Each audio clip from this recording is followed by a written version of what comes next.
అబ్బో ఇక్కడ కేజీ చీరలు కొంటే అర కేజీ చీరలు ఫ్రీ అంట. మంగళ్య షాపింగ్ మాల్ కేజీల్లో సేల్, టన్నుల్లో ఆనందం. మీనరాశి వారి యొక్క వార ఫలాల గురించి తెలుసుకుందాం. 20 జూలై 2025 ఆదివారం నుంచి 26 జూలై 2025 శనివారం వరకు మీనరాశి వారి యొక్క వార ఫలాలు మనం చూసుకున్నట్లయితే, జన్మరాశిలో శనైశ్వరుడు, తృతీయంలో చంద్రశుక్రులు, అర్ధాష్టమ బృహస్పతి, పంచమ రవి బుధులు, షష్టమ కుజికేతులు, ద్వాదశంలో రాహు సంచారం. మరి జన్మశని యొక్క ప్రభావంతో మీనరాశి వారు ఏలినాటి శని ప్రభావంతో ఇబ్బంది పడుతూ ఉన్నామండి. మానసికంగా, ఆర్థికంగా, ఆరోగ్యంగా అన్ని రకాలుగా ఇబ్బందులు పడేటువంటి వారికి ఈ వారంలో చక్కటి శుభ ఫలితాలు గోచరించే వారంగా చెప్పుకోవచ్చు. అంటే మీ శ్రమకు మంచి ఫలితాలు కలుగుతాయి, మనోభీష్టాలు సిద్ధిస్తాయి, పుణ్యక్షేత్ర దర్శనాలు చేసుకుంటారు, విందులు విలాసాల్లో పాల్గొంటారు, శుభకార్యాలకు శ్రీకారం చుడతారు, ఆర్థికపరమైన సహాయ సహకారాలు లభిస్తాయి, దీర్ఘకాలిక అనారోగ్య సమస్యల రీత్యా ఉపశమనాన్ని పొందుతారు. మరి ఆకస్మికంగా వచ్చేటువంటి ఖర్చులు కానీ, ఆకస్మికంగా వచ్చేటువంటి కుటుంబ విషయాల్లో వచ్చే సమస్యల రీత్యా అధిగమించి విజయాలు సాధించుకుంటారు. మరి ఈ రాశి వారికి అర్ధాష్టమ బృహస్పతి జన్మరాశిలో శనైశ్వరుడి యొక్క సంచారం. అందుకనే అనవసరమైనటువంటి వ్యవహారాల్లో తలదొరచకుండా, అపవాద అవమానాలు పొందకుండా శ్రద్ధ పాటించండి. షష్టమ కుజికేతుల సంచారం వల్ల లీగల్ విషయాల్లో మంచి కోసం వెళ్తే చెడు ఎదురవటం, ఏదో మంచి చేద్దామనే సదుద్దేశంతో మీరు ఉన్నప్పటికీ కూడా ఆ విషయాన్ని మనం ఒక పాజిటివ్ మైండ్ సెట్తో ముందుకెళ్ళినట్లయితే అవతల వైపు నుంచి మనకి కాస్త అపవాద అవమానాలు, లీగల్ ఇబ్బందులు ఎదురవ్వకుండా జాగ్రత్తలు పాటించండి. అంటే మీనరాశి వారికి షష్టమ కుజికేతుల యొక్క సంచారం వల్ల అనవసరమైన ఆపత్కాలలో మనం ఎవరిని ఆదుకున్నప్పటికీ ఒక్కొక్కసారి అనవసర సమస్యలు మనకు చుట్టుకునే అవకాశం ఉంది.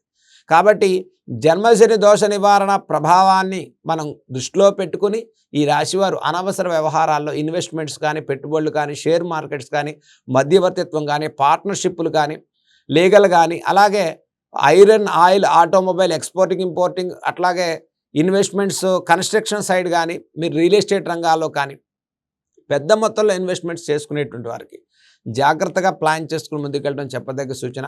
అనుభవం లేని వ్యవహారాల పట్ల అనవసరమైన ఖర్చు కానీ, అనవసర ఆర్థిక నష్టాలు కలగకుండా జాగ్రత్తలు పాటించండి.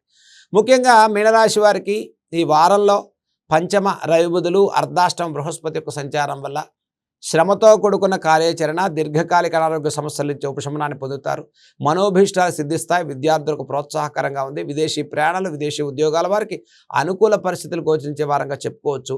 ఈ రాశి వారికి షష్టమ కుజికేతుల సంచారం వల్ల నరఘోష పెరుగుతుంది, ఖర్చు స్థానం పెరుగుతుంది. మనం ఎంత మంచి చేస్తున్నప్పటికీ, ఎంత శ్రమ పడుతున్నప్పటికీ కూడా ఇంకా కాస్త చేస్తే బాగుండు అనేటువంటి అవతలేపు వాళ్ళ ఎక్స్పెక్టేషన్స్ ఉంటాయి. వాటి వల్ల ఉద్యోగ విషయాల్లో, కుటుంబ విషయాల్లో, మానసికంగా ఈ మేడరాశి వారికి శారీరకంగా శ్రమ కాస్త ఒత్తిడితో కూడుకున్నటువంటి వారంగా చెప్పుకోవచ్చు. కాబట్టి ఈ వారం ప్రారంభం కన్నా వారాంతంలో చక్కటి వార్తలు వింటారు.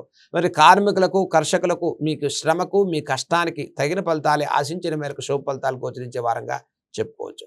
ఈ రాశి వారికి ఈ వారంలో చేయదగిన పరిహారాల గురించి మనం చూసుకున్నట్లయితే, మీనరాశి వారికి ఈ వారంలో మాతంగి కవచాన్ని చదువుకోండి. ఓం శ్రీ రాజమాతంగి నమః అనేటువంటి మంత్రాన్ని మీరు జపం చేసుకోండి.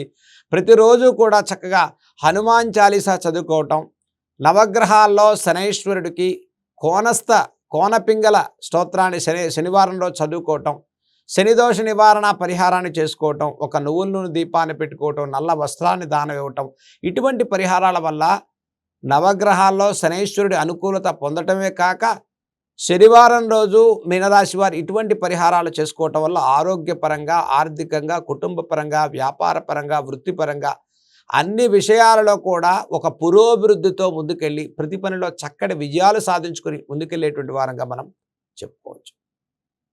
సర్వే జన సుఖినో భవంతు.